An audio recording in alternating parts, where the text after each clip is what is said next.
Oke, selamat datang di X Podcast. Eko Saputra Poceratu Podcast. Mari kita buka podcast ini dengan kutipan. Yang lalu cukup dikenang, tak usah diulang. Yang lalu cukup dikenang, tak usah diulang. Yes. Ini ngena ya. Beta punya satu kutipan tentang kenangan. Apa tuh?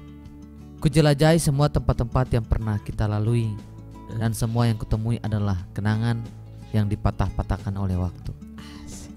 Kenangan itu satu-satunya piala yang bisa kita miliki, kalah atau menang. Kalah atau menang? Kalah atau menang. Sepertinya katong akan lebih sadar kalau katong bahas kenangan ya. Yes. Beta pun hati lagi penuh kenangan nih. Mengenang yang sudah-sudah. Bagi sebagian orang, Yes. kenangan itu bisa membunuh. Bisa. Tetapi bagi sebagian orang lain, kenangan itu kekuatan. Benar. Kenangan itu juga kadang dilihat seperti harapan. Dan ingat, harapan itu juga bisa dua. Harapan bisa membunuh, bisa menghidupkan. Dan ada banyak orang di sekitar ketong yang kalau diperhatikan dengan baik, dong itu belum move on. Yes. Kenapa belum move on? Karena dong masih melihat kenangan sebagai hal yang pahit. Hari ini kita akan bicara soal apakah kenangan itu akan dilupakan atau disimpan, atau kenangan itu dijadikan kekuatan untuk hidup.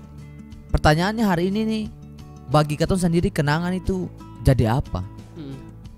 Kalau saya pernah hadapi cinta yang pahit lah. Pernah dong. Beta sulia nih. Dan tentu saja ada banyak luka di katong punya masa lalu. Bagaimana Ose menghadapi kenyataan, termasuk dengan kenangan yang saya peroleh begitu? Kalau beta sih hadapi kenyataan sih yang masalah ya. Karena beta selama ini biasa-biasa saja kalau menghadapi kenyataan. Maksudnya memang kayak kadang stres, kadang berarti kayak yang biasa. Stres nih yang biasa. Tapi maksudnya beta yang anggap akan sampai yang berlebihan begitu, sampai kayak sampai mau bunuh diri atau menangis, bunuh diri atau apa. Tapi saya menangis. Pernah. Beta pernah menangis. Mungkin kalau beta rasa beta ekspektasi tinggi ke dia, ke si doi. Beta merasa bahwa beta nyaman. Terus tiba-tiba ekspektasi yang tinggi-tinggi kayak gitu dipatahkan. Ya bagaimana katong yang menangis, sengsara ya. Sengsara. Tapi akan yang terlalu berpengaruh sih ke beta punya kehidupan. Mungkin berpengaruh sedikit saja. Beta mungkin lebih sedikit puitis, lebih mengeluarkan beta punya emosi, kekecewaan, tangis itu dalam beta pun karya-karya begitu. Kayak contohnya kayak kutipan-kutipan yang beta posting di Raga dan Rasa, terus lagu-lagu yang beta akan cover. Itu sih. Jadi kalau untuk kayak macam sehari-hari beta sing kayak orang lain yang berjalan dengan penuh pikiran sing, karena memang kayak beta langsung alihkan beta pikiran yang beta ada sementara stres-stres, beta malah pergi di OC, beta main-main di sini, main-main teman-teman, duduk-duduk kayak begitulah. Jadi kayak sen terlalu pengaruh ke beta punya masalah-masalah hidup sehari-hari sih. Orang itu selalu berpikir bahwa kalau katong mau menuju masa depan, menuju hari besok, katong harus melupakan masa lalu, menghapus seluruh jejak masa lalu. Bahkan katong harus menghapus seluruh kenangan. Tapi pertanyaannya begini, apakah ada orang yang benar-benar bisa menghapus kenangannya? Kadang kan di mulut begini, beta tuh hapus semua tentang C. Semua saya punya cerita kisah manis pahit yang pernah saya bikin, dan beta hapus. Saya itu yang ada di beta memori lah. Satu kali dia balik. Sama kayak di lirik-lirik lagu gitu. Ku coba untuk melupakanmu, menghapus semua kenangan tentangmu. Tapi pas bilang begini, bilangnya nama saya anak itu, stop sebut-sebutnya nama. Tiba-tiba nih cerita jadi panjang. Kenapa? Dia ingat semua. Ingat semua lah. Aduh. Itu kenangan itu kayak apa ya? Kata lempar batu kecil di air begitu, lalu aku pun gelombang pecah. Jadi panjang gelombangnya, dan dia bisa menceritakan bahkan lebih lengkap dari cerita-cerita sebelumnya. Benar. Itu kenapa inilah melawan kenangan, menghapus kenangan itu juga sia-sia. Mungkin katong bisa move on gitu, katong bisa menjalani katong punya hidup lebih baik lah, katong berhasil mengobati luka, katong berhasil lah untuk mengelola katong punya perasaan luka patah itu menjadi baik. Tetapi sekalipun sembuhkan tetap ada bekasnya. Bukan soal kalau katong berhasil hapus kenangan terus katong hidup lebih baik tuh. Tapi hari ini kan ini soal pilihan bahwa katong tetap menjaga kenangan, mengolahnya menjadi kekuatan supaya katong bisa hidup dengan punya alasan. Masa lalu itu menjadikan katong lebih baik di hari ini. Rudy Fofit bilang masa depan itu bukan besok tapi hari ini. Jadi jangan tunggu merubah besok, merubah hari ini adalah masa depan. Yes. Dan kebanyakan orang kan masih berpikiran yang sama. Saya perhatikan orang yang kehilangan misalnya tunangannya, tunangan 1 bulan lalu meninggal, atau menikah 1 bulan lalu meninggal. Coba lihat, selama bertahun-tahun dia tidak bisa melupakan. Kenapa? Kalau mencoba untuk melupakan tidak bisa, susah memang.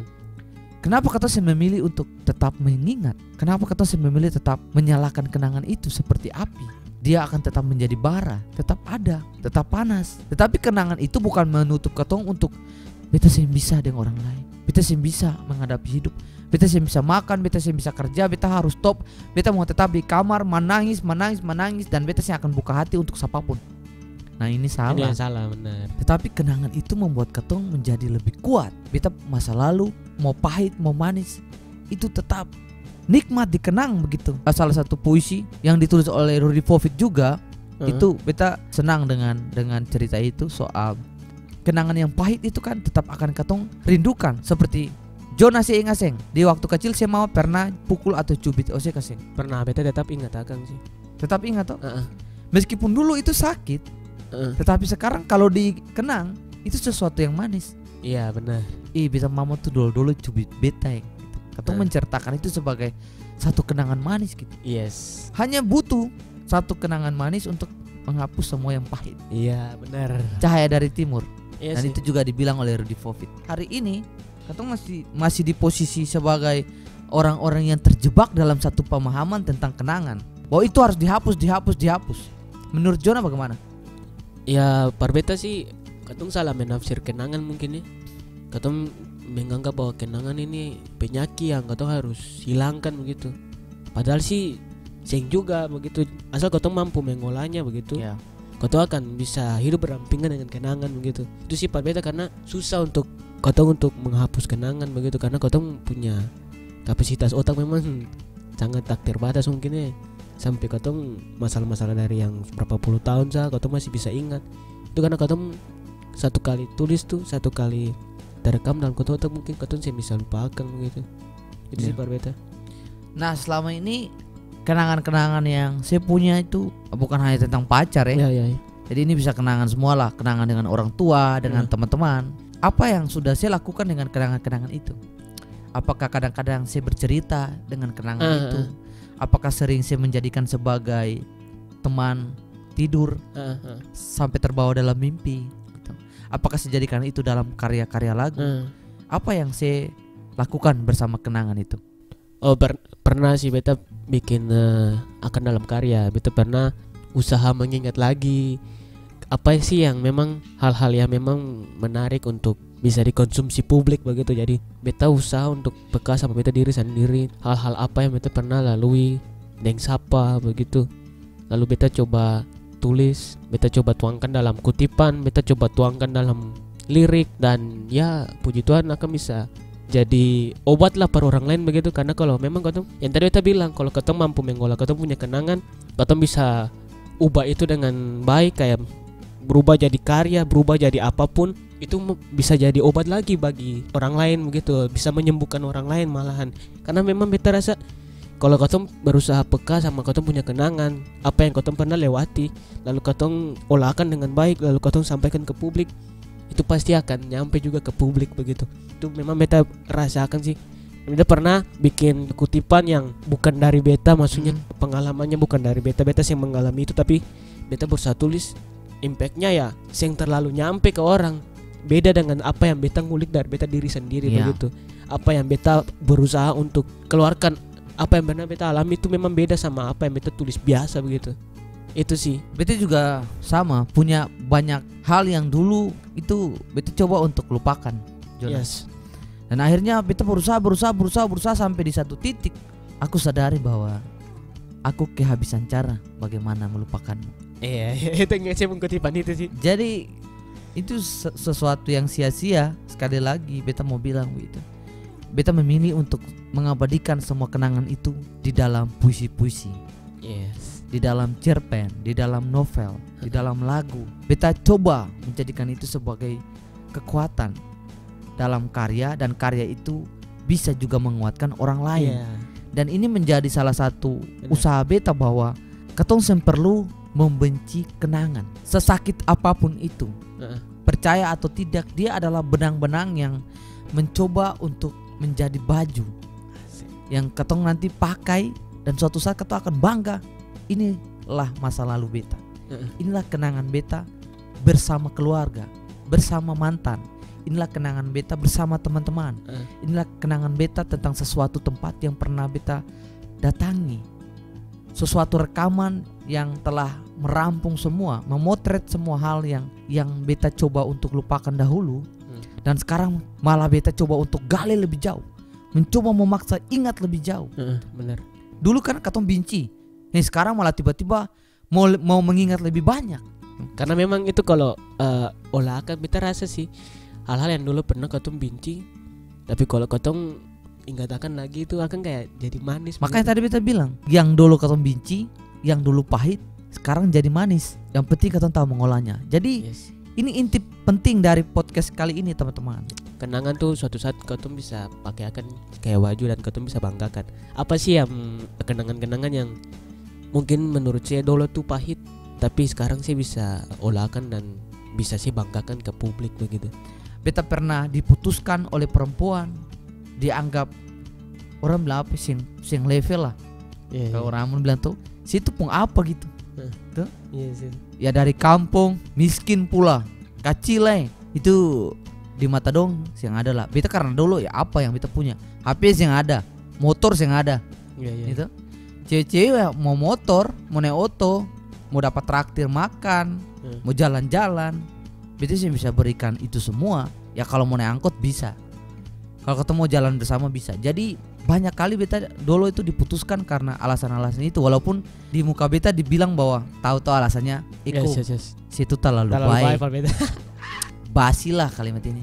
Situ terlalu baik par beta. Padahal sebenarnya nanti dari belakang-belakang beta tahu bahwa dong kas putus beta itu karena beta itu bikin malu-malu dong gitu di muka umum. Kayak macam kalau dibawa jalan-jalan baku dapat temang, si pencowok tuh lihat kayak kampung.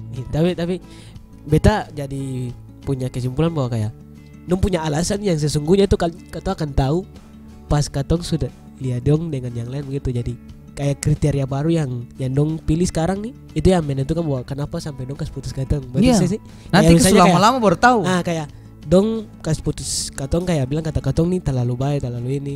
Pas dong pilih sama orang yang baru, katong lihat oh ternyata dia nih pilih yang cowok ini karena uang, karena motor, karena ini. Betul sih itu? Ya. Itu beta memang rasa sih. Betul. Itu beta pun cewek itu dia pernah bilang soal perempuan baik nih. Perempuan pun doa begitu. Misalnya kalau malam cewek itu berdoa, Tuhan kasih beta pun laki-laki yang baik juga dalam beta pun hidup. Tuhan kasih karena dia pun kemauan tuh. Tuhan kasih yang baik. Lalu perempuan bilang, aduh, Osi itu terlalu baik par beta. Lah Osi kan minta di Tuhan kasih yang baik. Sekarang Tuhan suka kasih yang baik, Tuhan dia terlalu baik. Beta sih bisa hidup nih laki-laki terlalu baik. Sekarang Tuhan kasih yang baik nih. Osi laki-laki kenapa lah sih bisa jadi laki-laki baik-baik? Lah Tuhan suka kasih yang baik, Osi buang. Sekarang Tuhan kasih yang baik, Osi marah. Sebenarnya mau yang mana? Gitu. Sebenarnya mau yang mana? Mau tipe yang bagaimana gitu? Iya toh? Iya sih. Ya itulah kadang-kadang hal-hal seperti itu tuh kalau katong ingat-ingat juga ya katong sadar bahwa katong ini goblok begitu. Tapi kadang-kadang itu juga katong tertawakan katong diri sendiri, dan itu sudah menjadi kenangan begitu. Tanpa katong hitung-hitung tahun, hitung-hitung bulan, ternyata sudah menjadi kenangan. Karena satu hari terlewat pun itu sudah sejarah. Sejarah. Dan kalau beta sering lihat beta punya mantan-mantan yang dulu kas putus beta karena alasan yang itu, beta sering ketawa juga. Dulu-dulu lucu juga alasan-alasan dong kasih putus katong gitu. Itu menjadi bahan refleksi bagi katong. Kembali lagi, kenangan menjadi kekuatan. Itu telah menjadi baju yang ketemu pakai sekarang gitu. Ketemu berjalan dengan pride, dengan bangga. Jangan anggap suatu kenangan itu layaknya sebuah penyakit. Kalau kau mampu mengolahnya lebih benar lagi, itu akan menyembuhkan banyak orang sih. Pesan beta, berbahagialah orang-orang yang punya kenangan, karena kalianlah yang akan empunya masa depan. Asik. Aku suka ada yang bagian kitab mana begitu. Itu saja podcast dari Katon 2. Iya, itu saja podcast Katon. Semoga ada hikmahnya. Semoga bisa membenahi kenangan-kenangan. Pasti percaya sing. Yes. Abis nonton podcast ini pasti sementara di atas tanpa, mulai buka-buka HP, mulai cari-cari masa lalu mulai senyum-senyum. Senyum-senyum. Baru ketahuan auto ngalar Chat-chat masa lalu. Mulai mention. Oke, sekian dari Katon 2 podcast. Sampai baku dapat di podcast berikut dan Amato.